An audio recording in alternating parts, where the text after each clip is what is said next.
Salut à tous, nouvelle question-réponse aujourd'hui. Alors la question du jour, c'est comment perdre du bas du corps, comment maigrir des cuisses, comment perdre du muscle sur les cuisses, comment perdre du gras sur les cuisses, enfin bon, tout ce genre de problématiques qu'on reçoit de plus en plus pour diverses raisons. La première, c'est que beaucoup se sont mis au fitness, ils ont grossi du bas du corps et donc du coup ils se disent merde, c'est pas ce que je voulais, donc du coup ils veulent perdre. Et d'autres qui stockent ou alors pensent avoir beaucoup de masse musculaire, etc. Et donc du coup veulent rééquilibrer le haut et le bas. Donc la question, c'est une question d'un footballeur, je crois. Donc comment affiner ses jambes quand tu es footballeur de haut niveau, cuisses et surtout mollets? Personne ne sait me le dire, j'ai demandé à 10 coachs. Ok. On va fonctionner en 3 temps. Premier temps, première question, première problématique, comment perdre du muscle sur les cuisses? Donc je sais que tu as une idée, tu aimerais savoir comment t'entraîner les cuisses pour perdre, tu aimerais savoir quoi faire pour perdre des cuisses. Donc, comment perdre du muscle? On va partir du principe que tu as trop de masse musculaire sur les cuisses et non pas du gras. Donc, je précise, on va partir du postulat que tu as beaucoup de masse musculaire sur les cuisses et peu de gras et donc du coup que tu veux perdre du muscle, donc des mollets et des cuisses. Donc, ischio, quadriceps et mollets. Donc, quelle est la meilleure façon de perdre du muscle? La meilleure façon de perdre du muscle, c'est de cataboliser, donc de détruire. Qu'est-ce qui permet de détruire de la masse musculaire? 1. Ne pas s'entraîner. Quand on ne s'entraîne pas, le muscle a tendance à dégonfler, à cataboliser. 2. Du cardio basse intensité. Des personnes qui ont une grosse masse musculaire sur le bas du corps, on leur fait faire que du cardio basse intensité de type marche, course, mais vraiment très légère pendant des longues durées. Des gros muscles, ça ne sert à rien pour des efforts comme ça, donc la masse musculaire va avoir tendance à réduire. Je ne dis pas course à pied type sprint ou hit ou football. Hein. Football, c'est changement de direction. Hit, c'est assez violent. Je te parle vraiment du cardio très basse intensité. Mais par contre, ce qu'il ne faut surtout pas faire, c'est s'entraîner en muscu. Si tu as des grosses cuisses et que tu veux perdre, c'est que potentiellement, tu as des cuisses qui sont en point fort. Je te parle encore une fois de masse musculaire. Hein. Donc des grosses cuisses dues à beaucoup de masse musculaire. Donc tes cuisses sont tes points forts, entre guillemets, si on les prend par paire. Et donc du coup, pour perdre là-dessus, il va falloir être beaucoup plus drastique qu'une personne qui aurait un point faible au niveau des cuisses. Une personne qui a un point faible au niveau des cuisses, quand elle va commencer à s'entraîner léger, elle va perdre, puisqu'elle ne stimule plus, sa masse musculaire a eu beaucoup de mal à venir, donc avec des entraînements légers, elle a peu de chances de les maintenir. Mais une personne qui a les cuisses en point fort, si elle fait de la muscu type squat, presse, leg extension et tout avec des charges additionnelles, c'est mort. Soit elle va continuer à prendre, soit elle va maintenir ses trucs, donc elle ne va pas perdre. Si elle s'entraîne en léger, en série longue et tout, étant donné que c'est un point fort, c'est peut-être, possiblement, elle va aussi le maintenir, voire même gagner. Donc du coup, tu vois bien que la musculation, c'est niette. Déjà, tu ne peux pas faire de musculation si tu souhaites perdre de la masse musculaire, perdre du muscle sur les cuisses. Donc quand je te dis cuisses, c'est mollets également.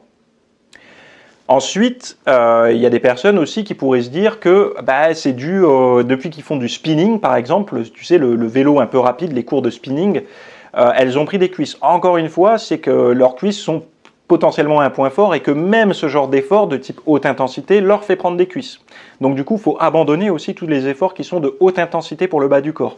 Vélo, tu sais, en sprint, puis après récupération, sprint, tous les cours de biking ou de spinning, tout ce qui est sprint. Le foot également, tes entraînements de foot, malheureusement, pour perdre des cuisses, ça va être compliqué. Si tu as un point fort et que tu fais beaucoup de changements de direction, je ne sais pas quel est ton poste. De toute façon, je n'y connais rien en football, mais tout ce que je sais, c'est que c'est des accélérations, des récup, des accélérations, donc ça ressemble à du hit.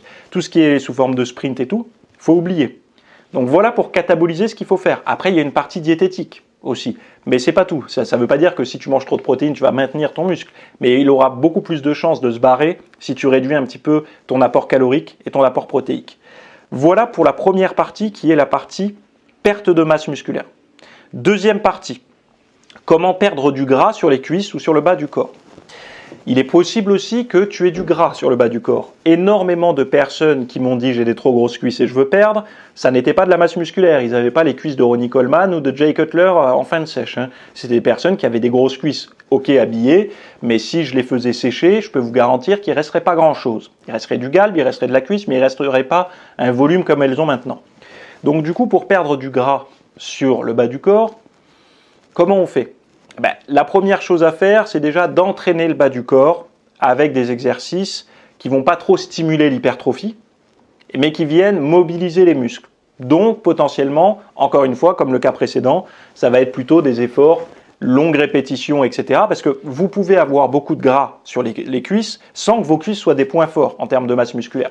Donc du coup, beaucoup de graisse, mais peu de masse musculaire. Ce qui veut dire que sur de la série longue, et avec des poids, donc forcément des poids modérés, voire légers, à la brûlure, etc., on va venir taper sur la zone pour la réirriguer, pour que le système nerveux se développe bien dans cette zone. Et plus une zone va être irriguée, plus quand il y aura mobilisation des graisses, ça se passera bien. Il y a eu des études qui l'ont montré, je le répète dans toutes les vidéos, qu'on peut perdre du gras localement, mais que ça ne se fait pas comme ça en un clin d'œil avec une série. Ça se fait sur le très long terme et c'est du découragement de restockage qui se fait sur le moyen long terme et de l'encouragement au déstockage également. Donc, mais c'est pas aigu, c'est-à-dire qu'en 3 mois de muscu, vous verrez rien avec des séries longues. Il faut vraiment perdurer là-dessus.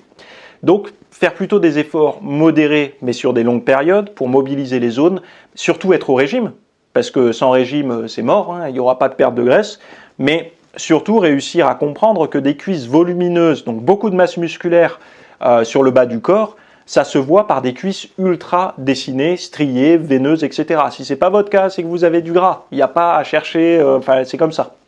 Donc, et ce n'est pas de la rétention d'eau. La rétention d'eau, ce n'est pas non plus des couches épaisses comme ça. La rétention d'eau, c'est fin, c'est vraiment un voile. Il y a une grosse différence entre rétention d'eau et graisse. Donc, la première chose à faire, si vous avez pris des cuisses parce que vous vous êtes mis au sport, effectivement, c'est potentiellement du muscle. Mais si vous débutez le sport et que vous jugez que vos cuisses sont trop grosses, c'est potentiellement du gras. Donc ça sera plus sur une perte de graisse, donc faire fondre la zone, si on peut parler un peu de manière barbare, et donc du coup avoir des résultats significatifs. Et troisième point, comment manger pour affiner les cuisses? Eh bien tout simplement de ne pas manger pour prendre des cuisses. Donc qu'est-ce que c'est manger pour prendre des cuisses? C'est manger au-dessus de ses besoins, donc légèrement en excès, type prise de masse, beaucoup de protéines, des glucides suffisamment et lipides suffisamment. Donc si on veut perdre des cuisses, que ce soit du muscle, donc cataboliser de la masse musculaire, ou du gras, cataboliser du gras, ou de la rétention d'eau, si les personnes font de la rétention d'eau, si on veut agir sur ces 3 choses-là, il faut faire une diète. Donc une diète, c'est quoi? C'est manger moins que ses besoins pour que le corps ait une raison d'aller taper dans les graisses de réserve et potentiellement dans les graisses du bas du corps. Donc c'est plus souvent chez les femmes que chez les hommes. Il y a certains hommes chez qui le gras se stocke dans les cuisses, mais c'est assez rare. Enfin, c'est assez rare. Disons que le ratio est plus divisé entre ventre, fessiers et hanches chez les hommes que chez les femmes où c'est vraiment le bas du corps et les fessiers. Bref.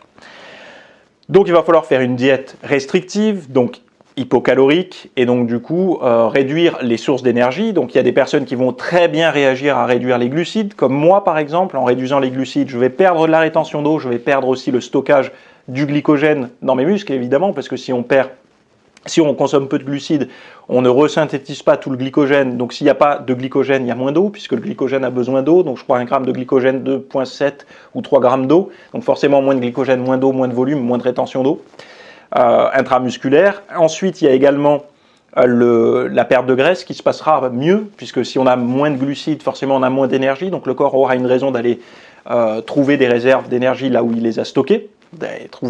Voilà. Et après, il y a aussi les personnes qui ont des problématiques à réduire les glucides.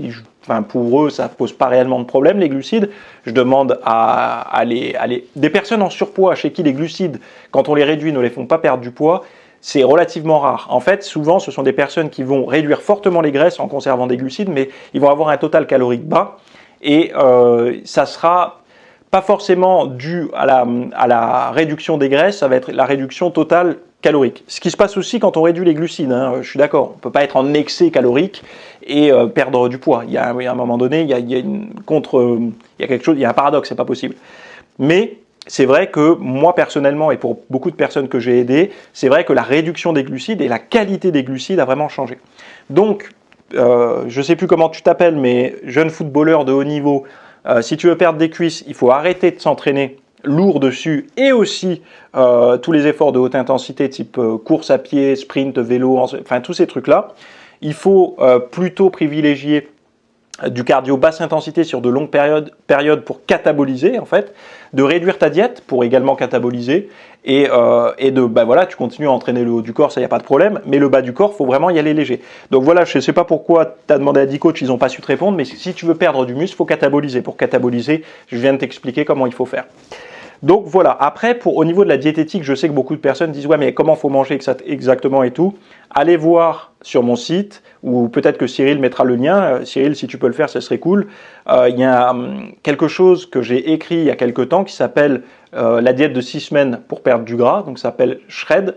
Et en fait, ce petit PDF, ce guide que je propose avec la vidéo, c'est vraiment ce que moi j'ai suivi pour perdre mon gras. Donc c'est voilà un protocole que j'ai suivi qui m'a personnellement, alors c'est pas reproductible pour tout le monde, mais personnellement, moi j'ai perdu 23 kilos en 3 mois. Il y en a qui vont dire c'est pas bien, il y en a qui vont dire c'est cool, il y en a qui vont dire j'ai mieux fait, d'autres moins bien fait, d'autres c'est pas possible. Bref, la réalité est comme ça. C'est que moi personnellement j'ai réussi à perdre ce poids-là. Est-ce que c'est de la volonté, est-ce que c'est, j'en sais rien, mais ce protocole a fonctionné pour moi. Si vous vous sentez dans une configuration qui me ressemble un petit peu, c'est-à-dire que vous avez vécu votre adolescence et votre jeune vie d'adulte légèrement en surpoids, et que vous faites du sport et que le sport n'a pas forcément arrangé les choses, allez faire un tour, jetez-y un œil, ça vous fera certainement économiser du temps et des séances de coaching. Voilà. Donc voilà pour ma réponse sur comment perdre du bas du corps. Je m'arrête ici, on se retrouve la semaine prochaine pour une nouvelle question-réponse.